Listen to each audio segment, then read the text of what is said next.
So, The Invisible Man is the modern adaptation of the classic the horror story, as well as the Universal monster.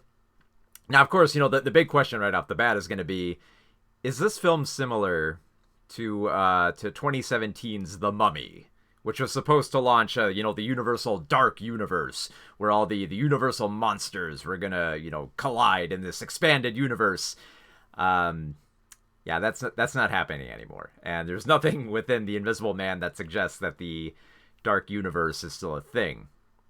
The good news is, though, is that they've actually taken the idea of the Invisible Man and actually crafted a very meaningful, very interesting story around this particular Universal monster, and it's actually rather compelling, and it touches on a lot of like deep psychological and societal elements that are actually pretty clever. And it's quite the film from Leigh Whannell, who both writes and directs this film, and it is astonishing. It is one of the most gripping. I think it's one of the best Blumhouse films I've ever seen. It's surprisingly gripping. So the whole story is that Elizabeth Moss is playing Cecilia.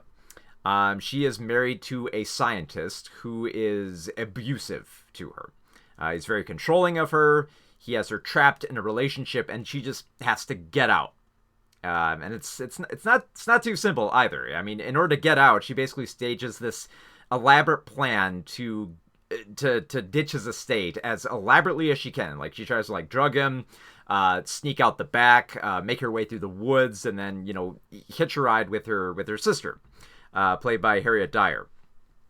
So her abusive boyfriend is Adrian, who's played by Oliver Jackson Cohen, and he has like this great kind of intimidation to him in that we don't really see him too much. Like, not even before he will become the Invisible Man, but because we see very little bits and pieces of him. Like, I love how we're introduced to him kind of more through Cecilia's point of view, where he's almost kind of like a little bit of a, like a mysterious enigma. And just in case you think that she's gone too far and tried to escape him, they showed that no, he's really gonna track you down. So Cecilia is basically recovers after she escapes. She's fearful about going outside. She's fearful, for her own safety, that that Adrian will still be out there and that he'll still come after her. But then eventually she learns that Adrian died, that he apparently committed suicide at his place. And so, you think like Cecilia would feel a little bit comfortable with this. Even more comfortable, she learns that Adrian had actually left her millions of dollars, and as long as as long as she stays out of trouble, she basically gets to keep these millions upon millions of dollars.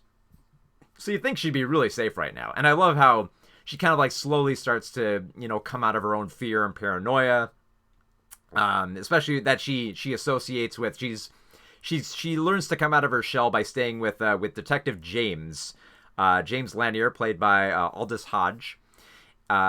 And she bonds pretty well with them. Like, they have great little chemistry here. It doesn't feel too forced. Like, they have a loving relationship. Like, there's clearly a lot of concern and emotion and understanding. And that's what I love about this film, is that it feels like the people who are close to Cecilia are not trying to be against her. Even when it feels like her life is crumbling down around her, they are very supportive. But then she believes that Adrian is not gone, that he didn't really die, that he's still here in some way, shape, or form. And I don't want to get too deep into it, but more or less, yeah, he's still around. And it happens to involve invisibility. And so what I love about this is that, okay, so Adrian has this power of invisibility. What does he basically use it for? He uses it to torment and destroy the life of Cecilia. Because, of course, nobody believes that Adrian would be there. He's dead. So maybe Cecilia is losing her mind. I mean, she's had a traumatic experience, and she's a little bit paranoid. And even when it seems like, she's come out of her shell, she's still horrified, by her past, and still fearful of Adrian. It's still something she hasn't gotten over yet. So people start thinking that, okay, maybe she's just losing her mind. And even Cecilia, at a few points, thinks that she might be losing her mind. Of course, she's in case anyone thinks there's some like dopey Shyamalan twist here, that all this was in her mind the whole time, relax. There's nothing like that in here. There is indeed some reasoning for the invisibility of Adrian that is terrorizing her life. But as the film goes along, it doesn't just become about stopping the Invisible Man, like, trying to figure him out, trying to, like throw paint on him and stuff like that and trying to kill him. It becomes a much more intriguing tale of entrapment. Because Adrian's very like controlling and abusive, and in this new invisible form, he's even more controlling and abusive because he basically controls Cecilia's whole life at this point, everything about it. And there's some very like shocking reveals about just like how much of how much control he has over her, and not only her mental state but her body as well, which is like deeply terrifying. And it's insanely horrifying when you think about it. Here's this person who can't be seen, who's controlling your whole life, who's dictating, what your mental state, how it feels like when you have no control over your life. Leigh Whannell's direction here is just perfect, especially because since we have this expectation of the Invisible Man, the staging and blocking in this film is astounding. There are several scenes where it's just like long shots where we feel like, okay, the Invisible Man would be over here, but is he in that scene?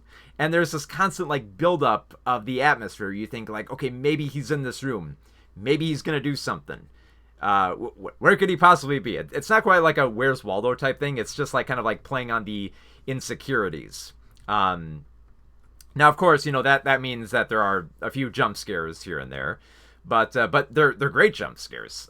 They're great jump scares, if I gotta be honest, because like a lot of times when jump scares occur, sometimes they're and there are like I think maybe one or two here which are kind of false jump scares where something is just loud and the character is like shocked for a little bit, and we're shocked for a little bit, but it kind of feels empty. There are genuine jump scares here, I think it really works for this type of story because when we're expecting the jump scares here, when we're like kind of like looking for them, we feel like Cecilia does, where she doesn't feel safe anywhere she goes. It's not like, something is gonna, jump out of like nowhere and surprise her. She fears that Adrian could be anywhere.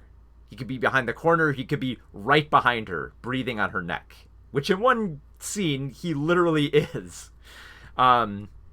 Very, very, very terrifying. Especially the music here by let me see if I can pronounce his name correctly here. Benjamin Wallfisch. His score here is perfect. It is like brooding and like nerve-wracking and horrifying, and perfectly amplifies every scene where you're just on pins and needles hoping that Cecilia will either make it out of the house or escape the Invisible Man, or that the Invisible Man won't catch up to her. We constantly feel that sense of panic and dread and fear within her throughout the film. But like I said, as the film goes on, it becomes less about just stopping the Invisible Man, just like trying to like kill him to figure him out and figure out a way to stop him. Because as the film goes on, it becomes clear it's not just about the Invisible Man. It's about how women feel like how little control they have when someone is abusive, and how much control they have over their lives, both like within the system and both like mentally, like how much how much they control women, and how much like how powerless they feel if they want to go up against them. And I like that aspect, and how it like keeps playing out throughout the film, where it becomes like at one point we think that there might be a twist to who might be tracking down Cecilia.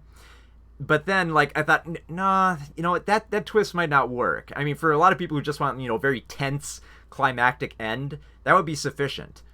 But the film actually continues on after that point in a very interesting way, and very much turns into the revenge picture that it aimed towards. Because as it goes on, Cecilia becomes less psychologically vulnerable and becomes more determined to actually assert herself and basically get Adrian out of her life, both mentally and physically. So yeah, it's a very surprisingly like smart script here. In addition to just being shot immaculately, just the staging they do here, the way they build up to these jump scares, the pitch perfect atmosphere here. It really works. I was on pins and needles through most of this, just kind of like edging in my seat towards the screen, just to see where this would go next, because it taps into a lot of interesting ideas, about this hidden threat, and the commentary that it has on the on the societal norms of basically, like making women feel like they're trapped, that they can't do anything. The performances are great here. I mean, Elisabeth Moss, we've seen her in like a few other films where she has just been like, just a mess. In films like Her Smell is a very recent one, Queen of the Earth, where basically she's kind of like, at this point, she's pretty much like the queen of just looking like a hot mess on screen, where she is just, a mess of like, like her brain is racked, she's sobbing uncontrollably, she's got mascara running down her.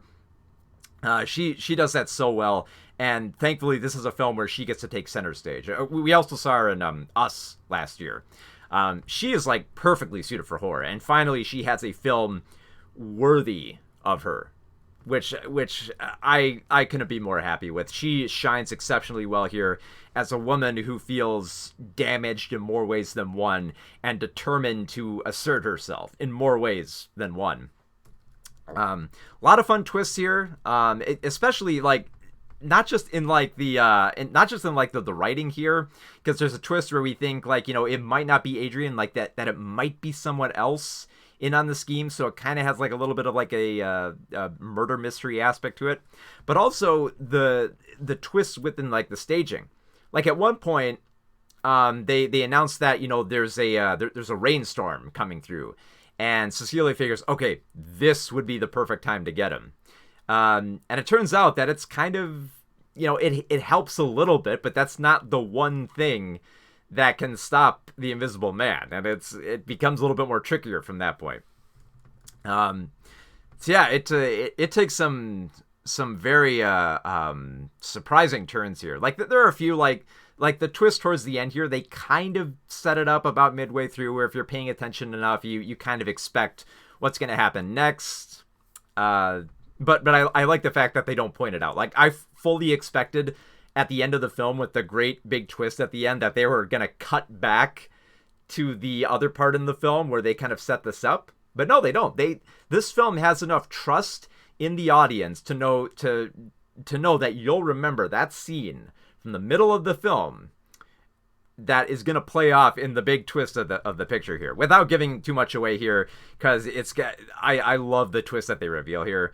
The jump, like I said, the jump scares here, very effective. Like this is the first time where I've been in a theater where they've had jump scares happen, and someone's been like genuinely shocked and not just kind of like laughing. Usually when I go to like Blumhouse films, especially when there's a jump scare, it kind of feels like roller coaster horror. You're not really scared, but the fact that there is a jump scare, you just kind of laugh about it. There's a jump scare in here that is pretty damn horrifying, that someone just like yelped next to me.